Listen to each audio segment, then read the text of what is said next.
Are you an entrepreneur looking to take your business to new heights? KBLA Talk 1580 is your partner in success. Every day, we celebrate and elevate Black-owned businesses across our community. Our KBLA SMB Marketplace currently features The Cookie Dip, Badass Bakes, Hair Concoction, Higher Education Accreditation Consulting, LACC Radiology Technology Department, and Malik Books. Your business deserves to be heard. Let KBLA Talk 1580 amplify your voice and connect you with our powerful community of listeners. Email smb@kbla1580.com today. That's smb@kbla1580.com. At KBLA Talk 1580, we've got your black.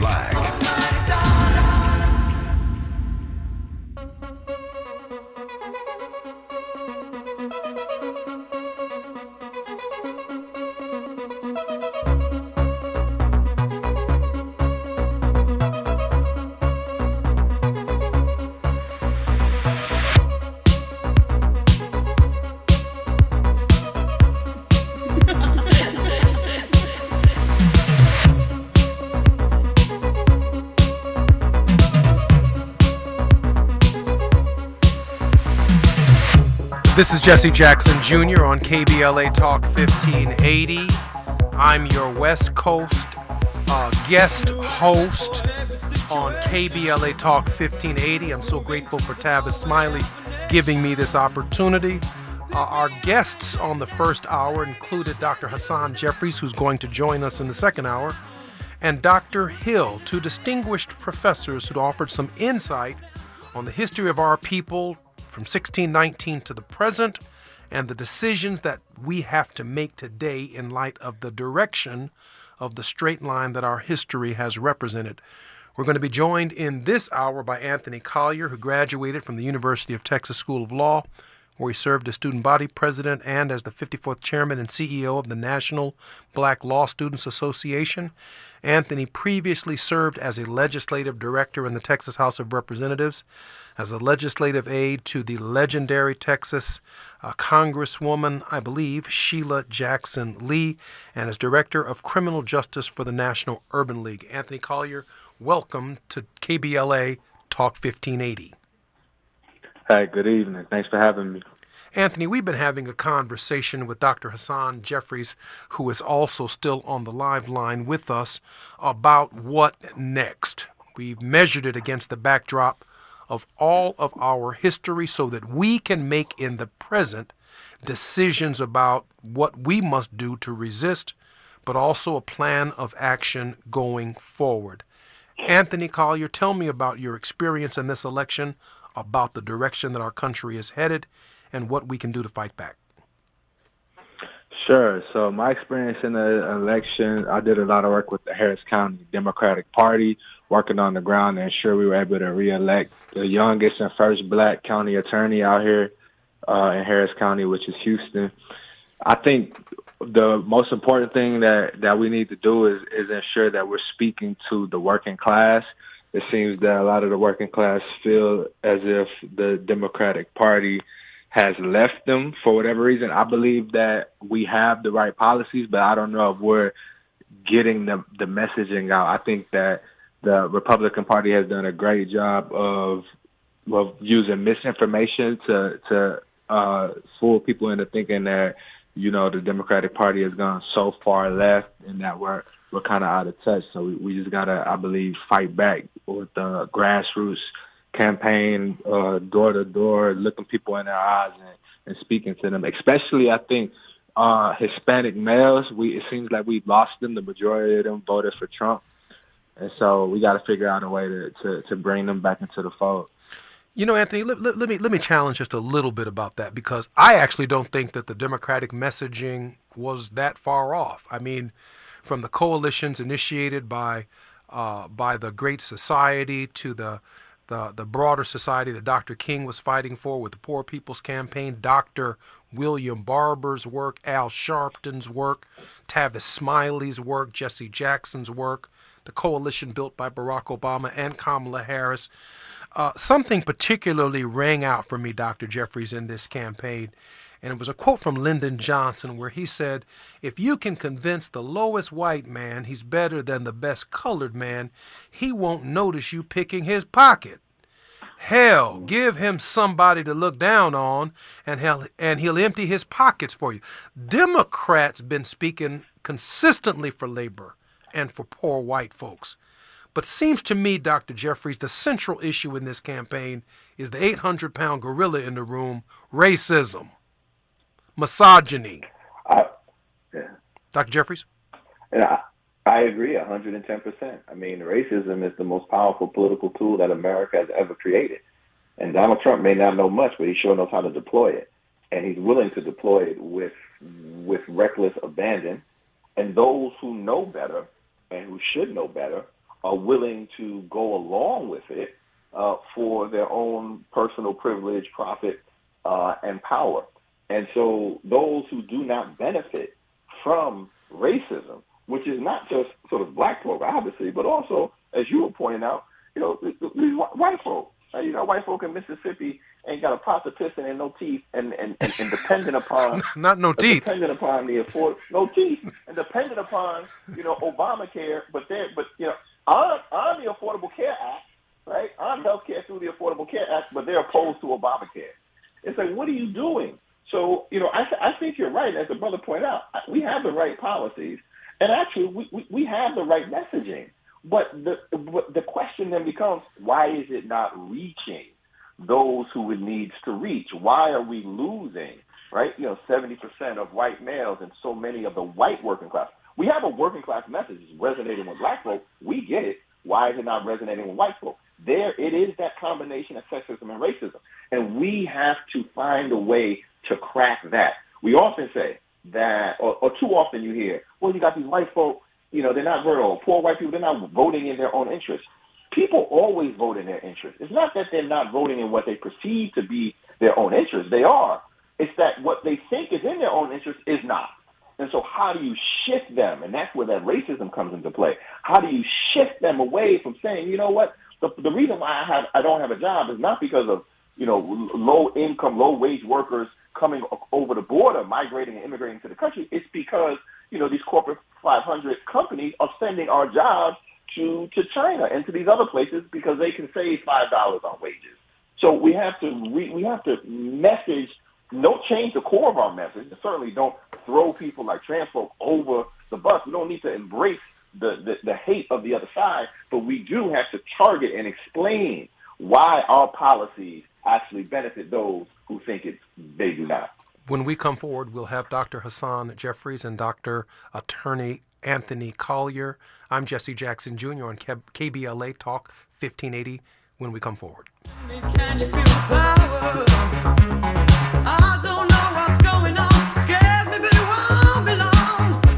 Don't mess around. You bring me down. How you get about? Don't make sounds move out.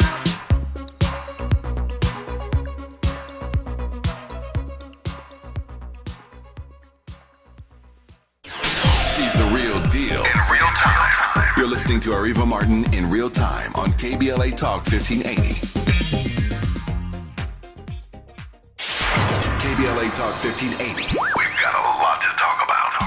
KBLA Talk 1580, connecting you with services and solutions. LA County's new Justice Care and Opportunities Department, or JCOD, is here to support justice-involved individuals and their families. The JCOD Support Center is now taking calls at 1-833-LACJCOD. That's 1-833-522-5263. Available 7 days a week from 6 a.m. to 11 p.m., the Support Center is your one-stop shop for re-entry issues and court support. They offer court reminders, connections to local services, transportation assistance for housing, court appearances, and childcare. The JCOD hotline provides personalized help to connect you with services that you need. And don't forget to check out justiceconnect.org for more information. Remember, it's free and available every day at 1-833-522-5263. This is a community call to action from KBLA Talk 1580.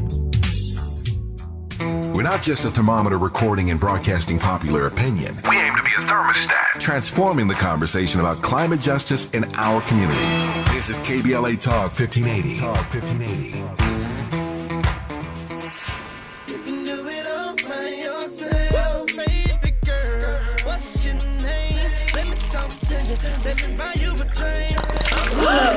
Spilled your drink?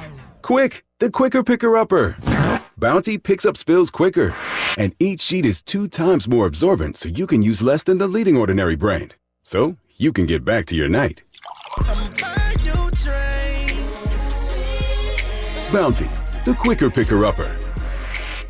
It's been said that when someone you love has Parkinson's, you have Parkinson's. The Parkinson's Foundation knows that the disease doesn't just affect the diagnosed. It affects everyone who supports and helps care for them. If you have questions, the Parkinson's Foundation has answers. We can help you understand the disease and give you tips for living a better life. Find your answers at parkinson.org or call 1-800-473-4636. The Parkinson's Foundation. Better lives together. As we go a little something like this. Hey, it is me, D.L. Hughley, and I am thrilled to be heard weekdays in my hometown on KBLA Talk 1580. So check out the D.L. Hughley Afternoon Show weekdays from 2 to 4 p.m. exclusively on KBLA Talk 1580. We got a whole lot to talk about, let me tell you. That's on the real. There's no time like the present. Let's get back to more of Areva Martin in real time on KBLA Talk 1580. To life, back to reality, back to life, back to reality, back to life, back to reality, back to the here and now, yeah. Show me how, decide what you want from me. I'm Jesse Jackson Jr., KBLA's Talk 1580.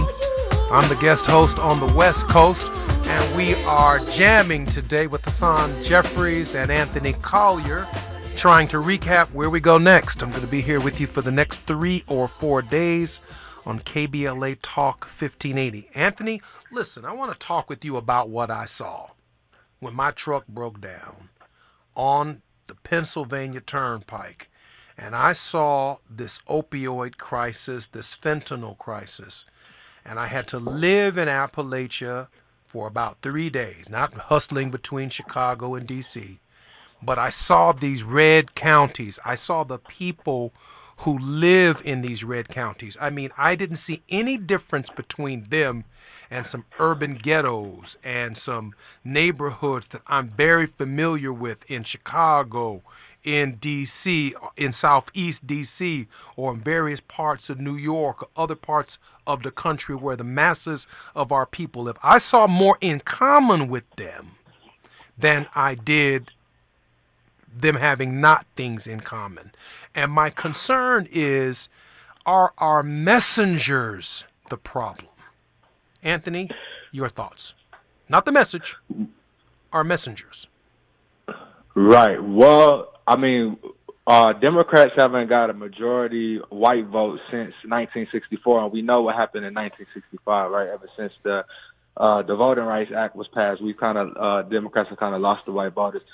I'm not sure if it's a messaging problem.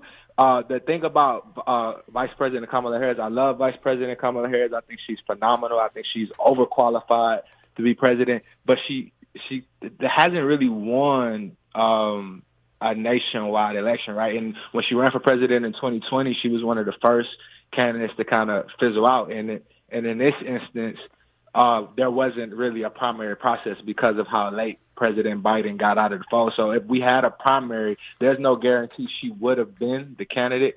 So who knows? Maybe another candidate would have been better suited. But I mean, racism and sexism is always at play, right? That's always kind of a problem. But we also have to understand that Democrats lost 25% of the Hispanic vote from 2020.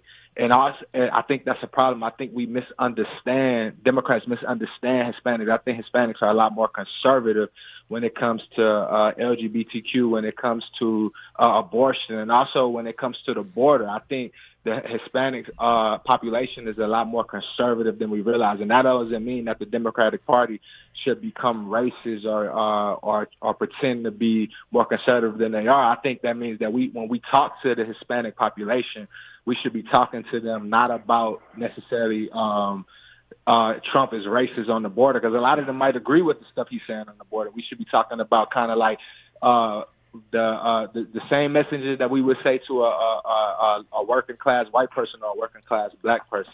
Does that make sense? Yes, it does. But I think they're about to find out. Dr. Jeffries, tell me if I'm wrong. I think they're about to find out, because this isn't just about moving illegals out of the country.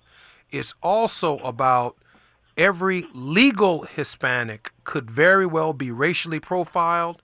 They got to prove proof of citizenship, because someone gets to Karen gets to call on you, the police or ICE, and say, report the person who is cutting my grass, even though they're not in their yard and they're minding their own business. And I think they're about to experience unprecedented and unparalleled racial discrimination. Am I wrong? Are my instincts wrong on that, Dr. Jeffries? I think your instincts are spot on. I mean, one of the things that we know about Latin America is that Latin America has fully embraced white supremacy. I mean, the color line is as deep in Latin America as it is in the United States. However, white in Latin America doesn't guarantee whiteness in Latin America does not guarantee whiteness in America. Mm-hmm. If you go to Brazil, there's some 19 different racial categories, and those who are more European in their phenotype sit at the top of that hierarchy. In America, it's just two. It's black and it's white. We framed our race through this biracial prism and then slot people in. So the idea of whiteness is appealing to far too many of our Latino brothers coming out of that Latin culture as well as machismo. But the reality, as you point out, is about to hit very hard for those who can't and who don't understand the way race plays out here in America.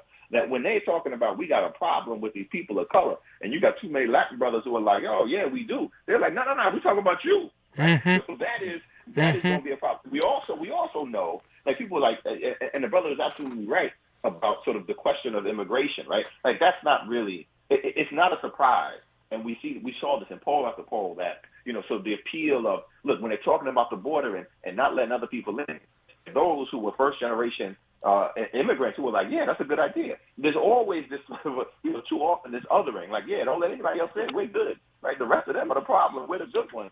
But in the mind of the white supremacists in America, there is no distinction.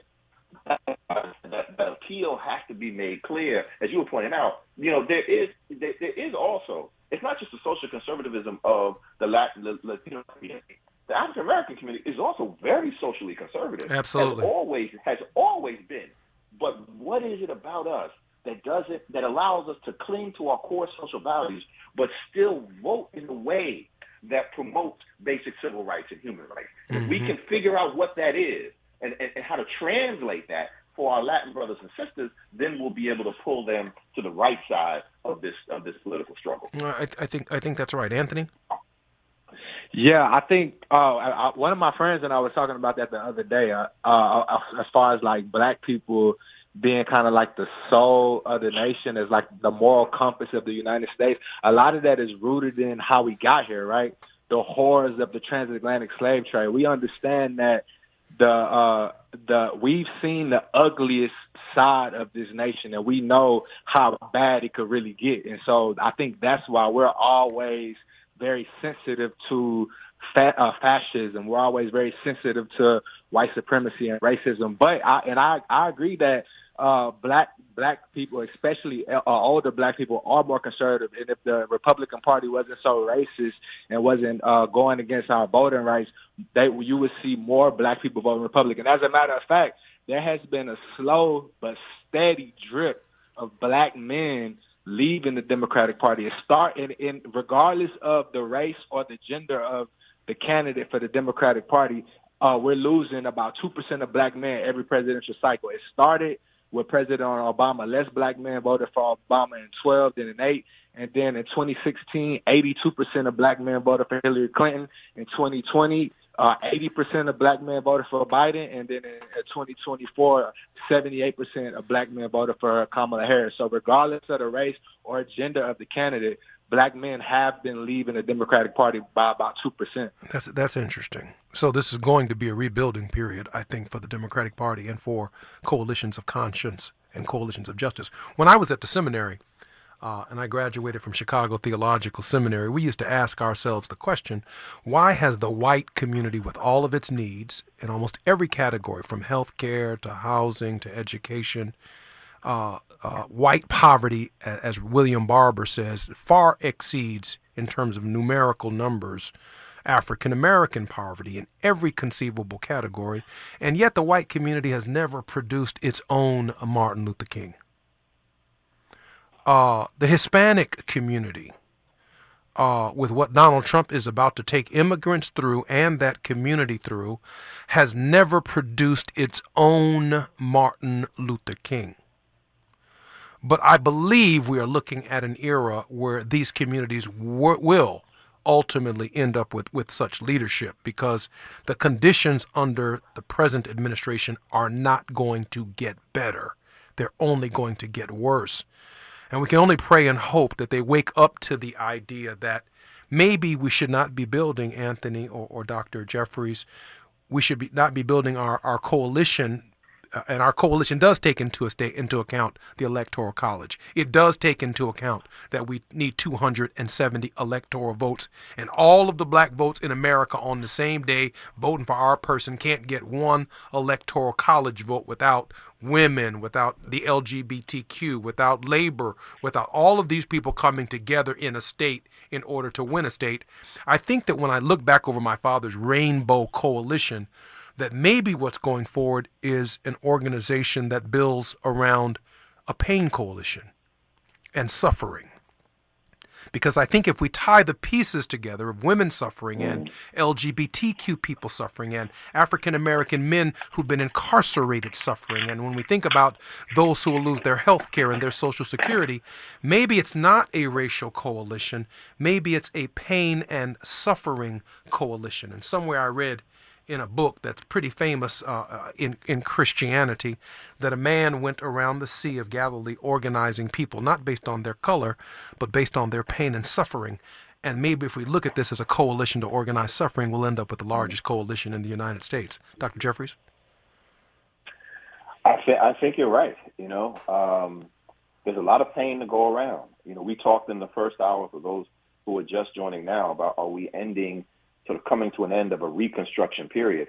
We may be in one sense, but we also may be beginning a new phase, which is what you're alluding to, a new kind of reconstructing our coalitions that don't ignore race, but Right. that recognize and appreciate the different experiences that people have based upon race, but also find these linkages around the various kinds of pain in terms of lack of access to quality health care, jobs that don't pay a living wage, that are really universal in America. But if we are able to lean into that and get people to understand that we have more, especially those who are not millionaires and billionaires, we have more in common, not only here in the United States, and not only by region and by state, but really across the world, a global working class, a global laboring class, that we need to be in coalition together. And perhaps the link to that is not only pointing out the pain so people understand their pain, but making sure we explain exactly why that pain is so severe and offer ways to solve it. I love that. I love that. And I think as we think through a coalition organized around the pain and suffering of different people and looking at it through the lens of pain and suffering of different people, I think, and this is the hard part, Anthony, that no one's pain is greater than anyone else's pain. I'm sure our brothers and sisters on October 7th who experienced the attack by Hamas are in a lot of pain.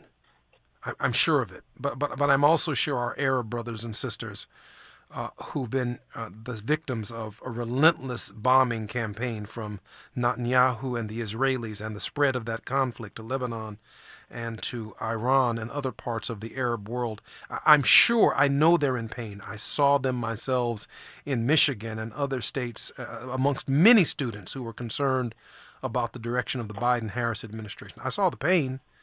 And as someone who's been incarcerated myself, I know what it means to be a young black man incarcerated, a father incarcerated, a grandfather incarcerated. I know the pain, and how we choose to organize a coalition around pain may indeed be the new majority in the United States, because I fully expect that Donald Trump, Anthony, is going to inflict a lot of pain.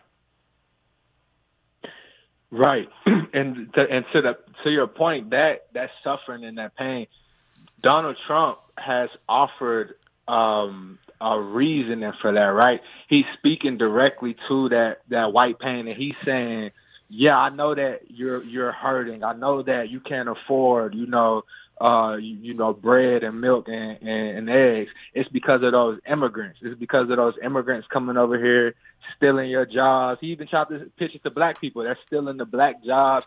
So I think he does a good job of addressing that pain, even though even though his answer is wrong and it's a lie, right? But he's speaking to that. So I agree. We have to speak to that as well. We have to offer the counter to that, the truth actually, to what's really causing that, and be proactive with those solutions. And it can't just be we're anti-Trump. We're not Trump. We have to talk about put emphasis on what we're for. And I think the Democrats talk about what they're for, but the emphasis is always like, being the anti-Trump. And to your point, I think Bernie Sanders does a good job of that. And you were talking earlier about like the white MLK. I think Bernie Sanders is the closest that they've come to that white folks have come to that type of like people's champion.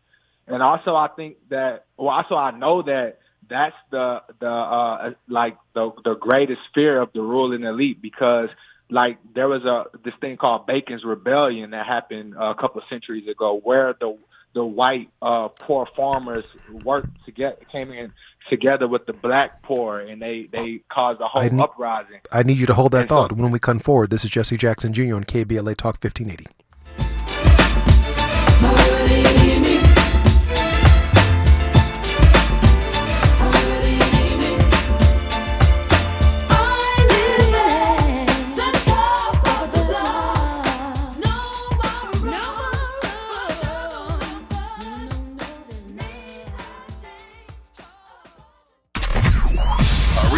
Is the right time. More of Areva Martin in real time when we come forward. I'm Amber Payton with 4 things you should know from BIN News. It looks like Black Manhattan DA Alvin Bragg has a good chance of winning re-election next year. According to the New York Post, no other Democrat has come forward to challenge the incumbent DA in the June primary. Alameda County, California District Attorney Pamela Price is conceding defeat in her recall election nearly 2 weeks after Election Day. The county's first black woman to be lead prosecutor is now the first DA in the county to be removed from office. A drought warning is now in effect for New York City for the first time in more than 20 years. Black Mayor Eric Adams says the move, elevated from the drought watch issued earlier this month, comes as the city has been dealing with a historic lack of rain and hundreds of brush fires. And Governor Murphy signed a law ensuring personalized postpartum care for pregnant New Jerseyans, including early planning and discharge info for all, even after pregnancy loss. Most pregnancy-related deaths occur postpartum. Get BIN News on demand 24/7 at BINnews.com. Over in Atwater Village, a brush fire broke out on the right shoulder of the 2 South before the 5, and right now it's causing a slight delay running heavy from San Fernando Road. A crash in Woodland Hills is currently on the 101 South on-ramp from Canoga Avenue, causing a 15 to 20-minute backup from Las Virgenes Road. Watch for an accident reported in the center divider of the 5 north after 1st Street in Santa Ana. Looks like one of the vehicles is having its hazards on, and a 20-minute backup is coming from Jeffrey Road. Santa Fe Springs on the 605 north at the 5. Big rig involved crash is in lane, and a backup is running heavy from the 105 Imperial Highway interchange. And back in Anaheim Hills, 2-car collision remains in the center divider of the 241 north before the 91, with a 15 to 20-minute backup running heavy from Santiago Canyon Road. Hi, I'm Kyle at Blindster.com. Blindster is a family-run business that began in 2010, and we've sold millions of custom blinds, shades, and shutters and received over 100,000 5-star reviews. Don't hire an expensive pro. Do it yourself and save big at Blindster.com. Is this the This is the KBLA Sports Minute with Ray Richardson.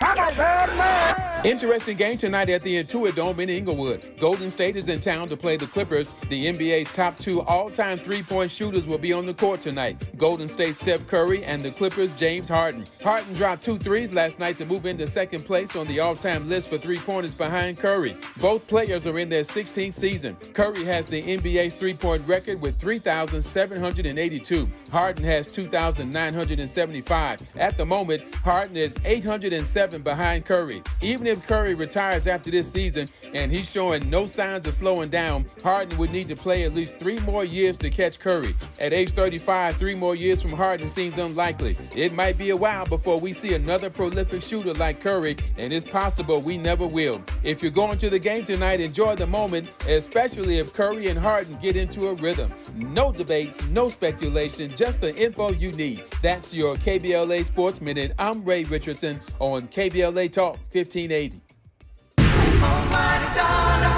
Are you an entrepreneur looking to take your business to new heights? KBLA Talk 1580 is your partner in success. Every day, we celebrate and elevate Black-owned businesses across our community. Our KBLA SMB Marketplace currently features The Cookie Dip, Badass Bakes, Hair Concoction, Higher Education Accreditation Consulting, LACC Radiology Technology Department, and Malik Books. Your business deserves to be heard. Let KBLA Talk 1580 amplify your voice and connect you with our powerful community of listeners. Email smb@kbla1580.com today. That's smb@kbla1580.com. At KBLA Talk 1580, we've got your black. With reported hate crimes rising in recent years, California has responded through outreach efforts across state government and in collaboration with community-based organizations for the launch of CA versus Hate. This non-emergency, multilingual hate crime and incident reporting hotline provides an anonymous reporting option for victims and witnesses of hate acts reported in 15 different languages through the online portal and in over 200 languages when calling the hotline. Report anonymously by calling 833-866-4283, Monday through Friday from 9 a.m. to 6 p.m. or online at any time at cavshate.org. This season, Chevy brings classic pairings, cookies and milk, mistletoe and kisses, and your holiday plans and a new Chevy. Silverado 1500 gives you power and capability with 430 pound-feet of torque to haul your holiday tree. Equinox EV and the all-new Equinox offer award-winning quality and style to see you through the holiday season. See why Chevy makes everything better and brighter. Chevrolet, together let's drive. So the thing no one tells you about periods is that your flow changes every day, and so should your tampon size. Tampax has 5 absorbencies to match your changing flow. If it's uncomfortable to remove, go down a size. If it leaks, go up a size. And only Tampax has a leak guard braid to help give you up to 100% leak and odor-free protection. All-day comfort and protection for up to 8 hours for under $5 a month. Based on average U.S. consumer usage at manufacturer's suggested price, however, pricing is at the sole discretion of the retailer, excludes 8-count packs.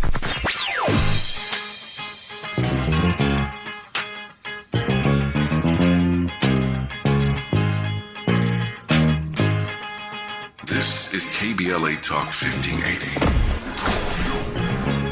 Talk radio. That's music to your ears.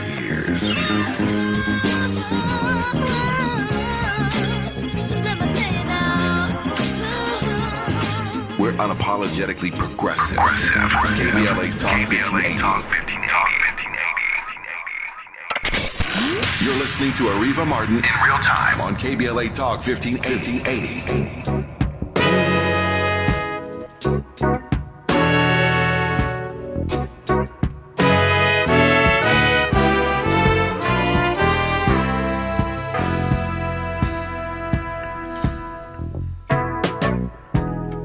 I stumbled on this photograph.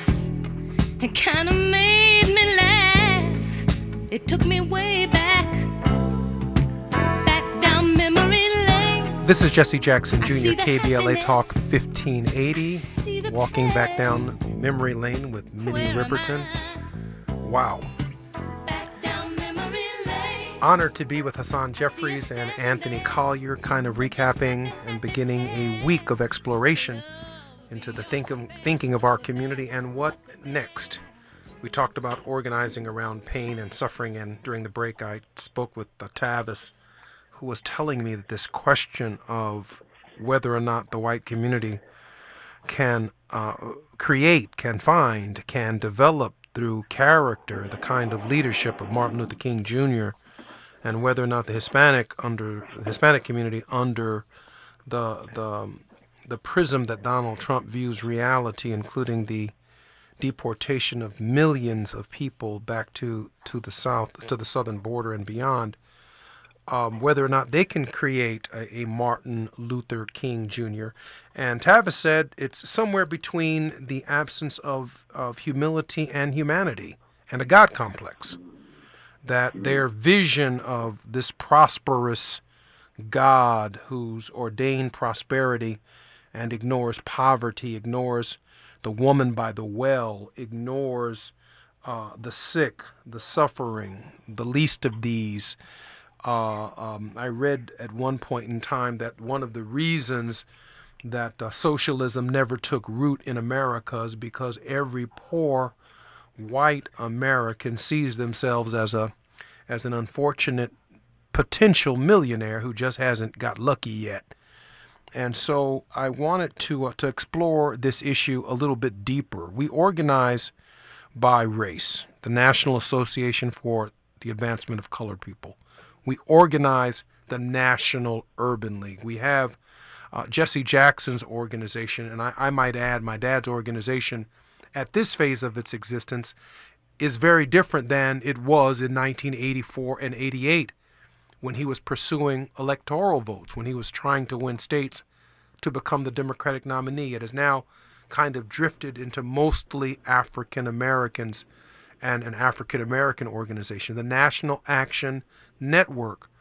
But it seems to be, Dr. Jeffries, that Dr. Barber has really raised this question of white poverty and its identification with the history of our struggle that matters in building a winning coalition in 2028, 2032, and 2036. Is a coalition of conscience based on shared economic interests and moral values possible any longer in the United States? I do believe it is possible, but I also believe that it's not going to be easy. Because in order to get to the shared moral values, we have to cut through the fog and the haze that is blinding people from blinding our white brothers and sisters from recognizing the shared moral values. I mean, there's this dismissiveness that black folk are somehow lacking in these values, and it's a function of the way that black folk have been talked about, right? I mean, that's what white supremacy does. That's what the white privilege does, right? Like, yeah, I may not be a millionaire yet, but I sure as hell am not black, right? Like, there's value in that, and until we can sort of break that, and you don't break it by pretending as though white identity isn't real, right? Like the color line isn't real. We have to lean into it. Explain, well, why is it? What does whiteness mean in America? How has it served you, and how has it hurt you? You know, one of the things, I'm here in Ohio, and every time I'm talking about sort of race in the United States, and I'm here in Ohio, and we start talking about white privilege, there's somebody, you know, some white person from down in southeastern Ohio, you know, the Appalachian part of Ohio, and they'll jump up and be like, you know, white privilege, that's not real. I don't have white privilege. I was born on, you know, on the side of the road, and, you know, we didn't have well water. We were drinking oil, you know, and so the white privilege doesn't exist. And I was like, no, it's not called white guarantee. It's called white privilege. You have the privilege of not having to deal with certain obstacles in your life because you are white, but that doesn't guarantee that you're going to be successful. People have to understand, our brothers and sisters have to understand that the weight of white supremacy does not just hold back African Americans, it holds back them too. That the weight of sexism doesn't just hold back women, it holds back men too. That the weight of homophobia doesn't just hold back our LGBTQ brothers and sisters, it holds back those who are heteronormative in their gender identity and sexual orientation.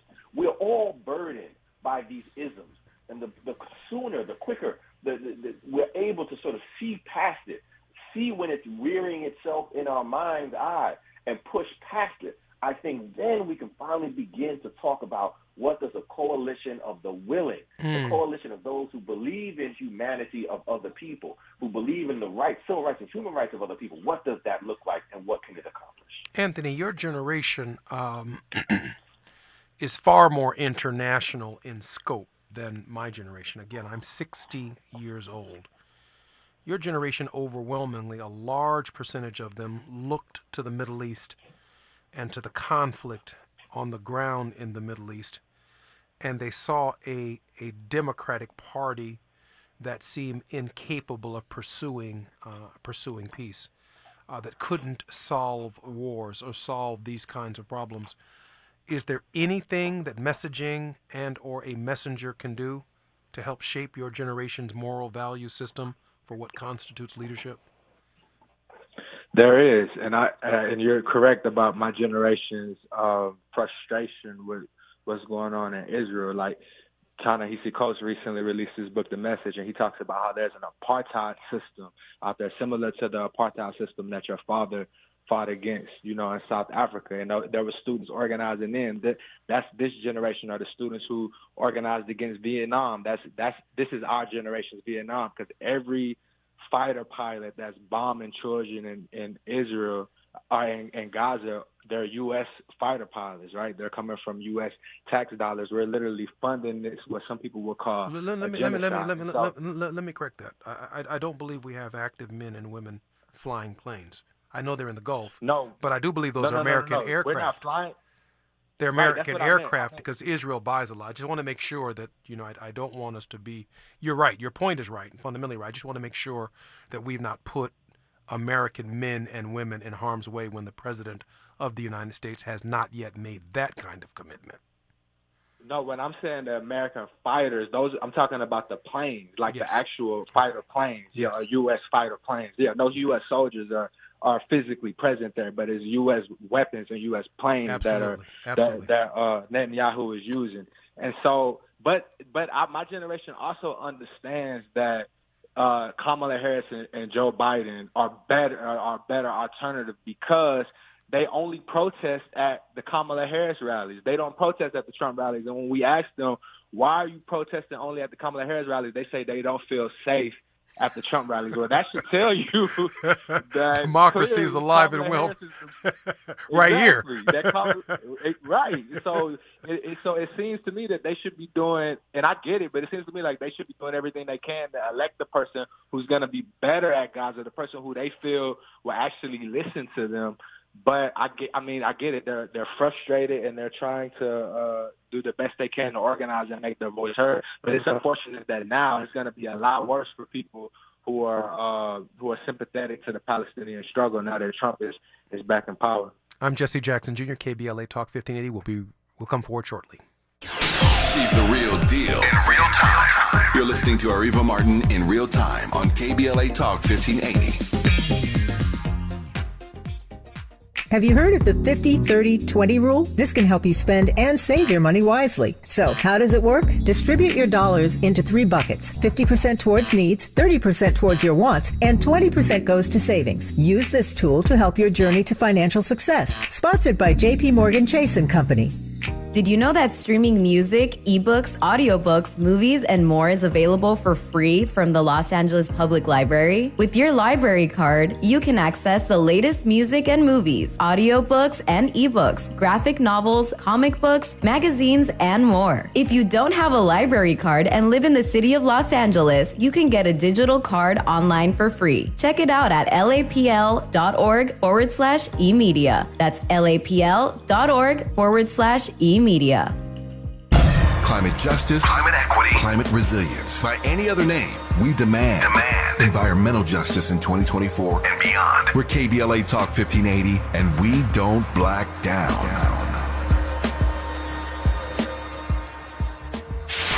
KBLA Talk 1580. We've got a lot to talk about.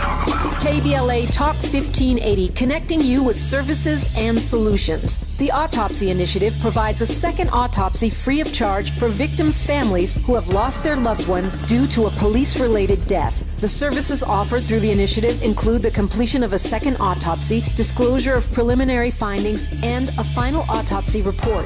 A police-related death is when an individual is harmed by police officers using deadly force, which results in an individual's death. Police-related death includes in-custody deaths, including those that arise during contact with law enforcement officers during arrest, pursuit, booking, transport, or incarceration. The Autopsy Initiative has a team of board-certified pathologists on call. An autopsy request may be completed by anyone with a close relationship with the victim, which may include the victim's spouse, partner, relative, close friend, or lawyer. To request a free second autopsy for a victim of police violence, please visit knowyourrightscamp.com. That's knowyourrightscamp.com. Then click on Autopsy, then click on Request. At KBLA, we believe in justice for victims of police violence. We say their names, and we don't black down. This is a community call to action from KBLA Talk 1580.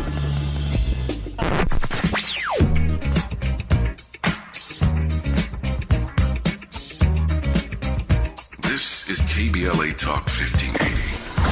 Talk radio. That's music to your ears. We're unapologetically progressive. KBLA Talk 1580. There's no time like the present. Let's get back to more of Areva Martin in real time on KBLA Talk 1580.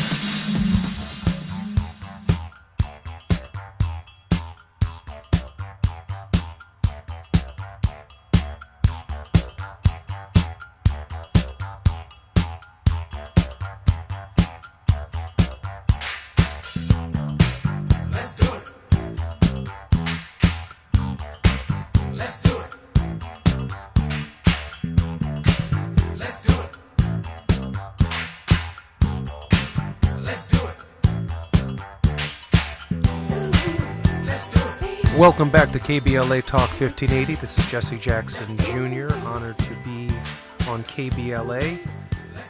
The West Coast has a temporary and new guest host, and I'm honored to be serving in this capacity.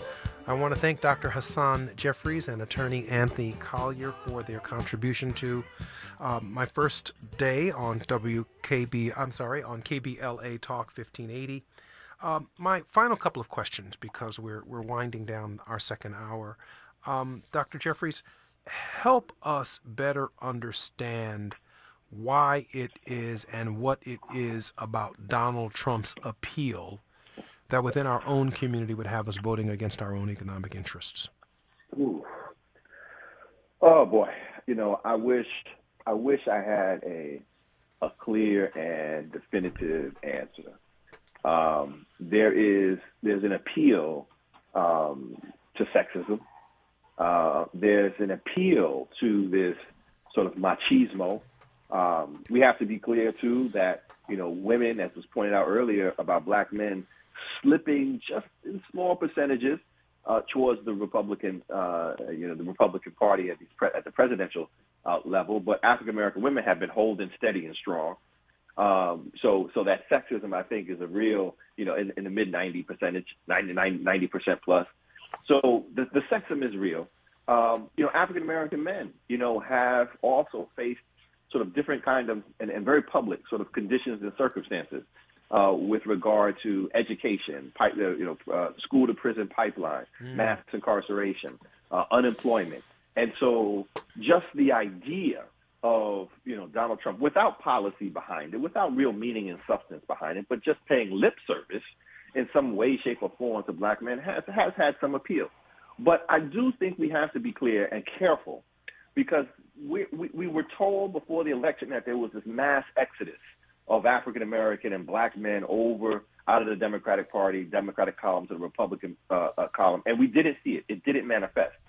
So, but that was also, I think, part of a strategy to give cover to white people who were at least a little bit uneasy with Donald Trump's racism and blatant racist appeals.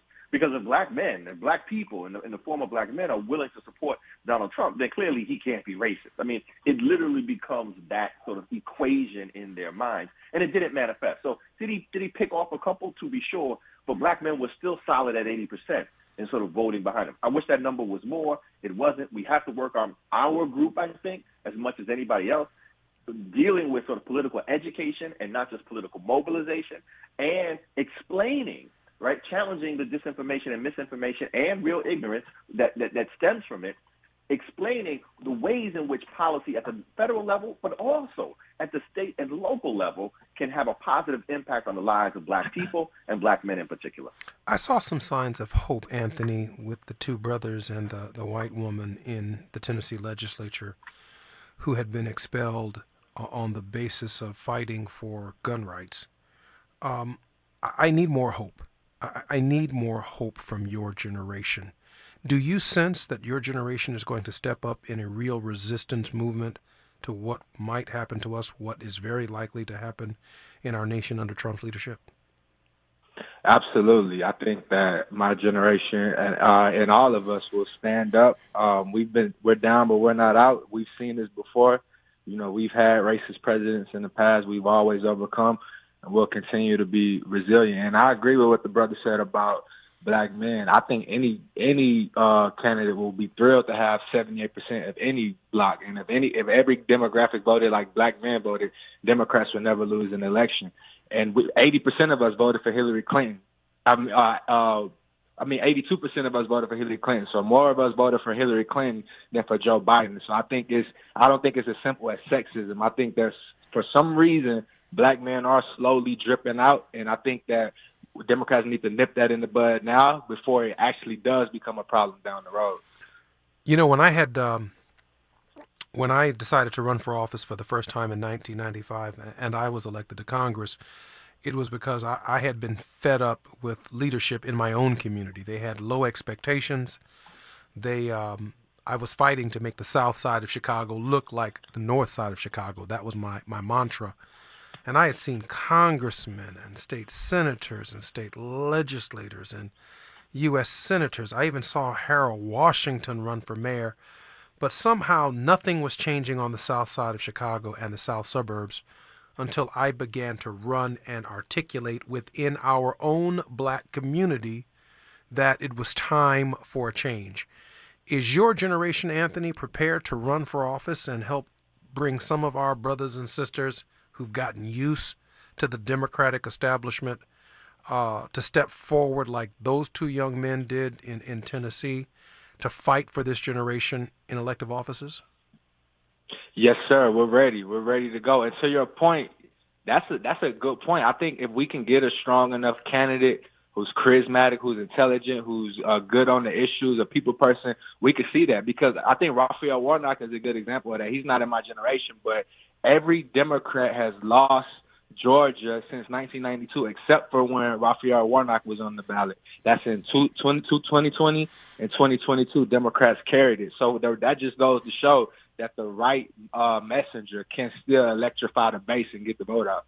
Dr. Jeffries, do you see hope on the horizon in terms of the participation of young African-American men and women, progressives, the Alexandria Ocasio-Cortezes, the Cori Bush? Unfortunately, she lost in her campaign. Do you sense that there are more voices that are coming forward, or is there a silencing? Well, there's an attempt to silence, and that attempt to silence, I think, some of it is sort of the traditional, politicals who are trying to, even within the Democratic Party, to be honest, who are trying to, sort of hold on to the power that they've amassed over the years. But I think there's a bigger silencing attempt that we have to worry about, and that's coming from those outside of the party who are troubled by the radically democratic impulses, I think, of this younger generation, right? By their critique of sort of international warfare, by their critique of capitalism and billionaires, by this radical impulse that says, America hasn't been working for us since our birth, right? We're talking about a post-9/11 generation, so they've grown up in an era that has been hyper-militarized in terms of police, both in creating a military state, both in the United States and across its borders. So I do recognize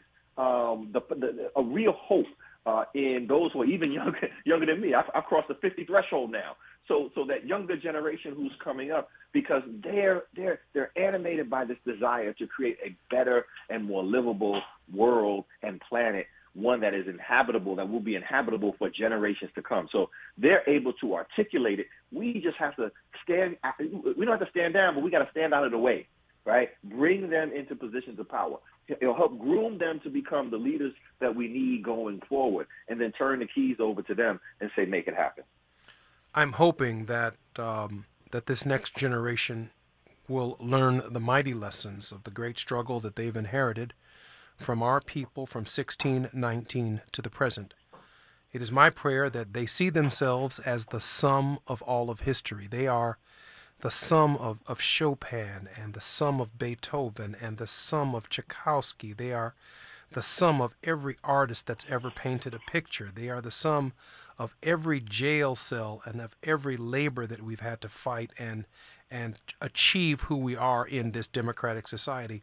It is my sincerest hope that they see some significance and some import in the democratic experiment, because there is no other experiment like this in the world. But I am not suggesting by any means of the imagination that the democratic experiment is a perfect experiment. I am not saying that our sojourn in America hasn't had more hellish days than it has righteous days, but I am suggesting if we're willing to fight and if we're willing to make this experiment work for all of us, that these dreams that Martin Luther King Jr. has had, the dreams of Jesse Jackson, the dreams of Rosa Parks, they weren't tired. They were tired of watching people be tired. They stepped forward. And it is my sincerest hope that when we step forward, we will make the difference to change our nation going forward. I think our nation has that kind of impact on the world. I look forward to seeing you guys tomorrow on KBLA Talk 1580. This is Jesse Jackson Jr. on the West Coast as your guest host. I'm so fed up trying to get up, baby. We are through. I thought that what we had would never end, but now it's too late for my heart to mend. KBLA 1580 Santa Monica. I'm Amber Payton with 4 things you should know from BIN News. It looks like Black Manhattan DA Alvin Bragg has a good chance of winning re-election next year. According to the New York Post, no other Democrat has come forward to challenge the incumbent DA in the June primary. Alameda County, California District Attorney Pamela Price is conceding defeat in her recall election nearly 2 weeks after Election Day. The county's first black woman to be lead prosecutor is now the first DA in the county to be removed from office. A drought warning is now in effect for New York City for the first time in more than 20 years. Black Mayor Eric Adams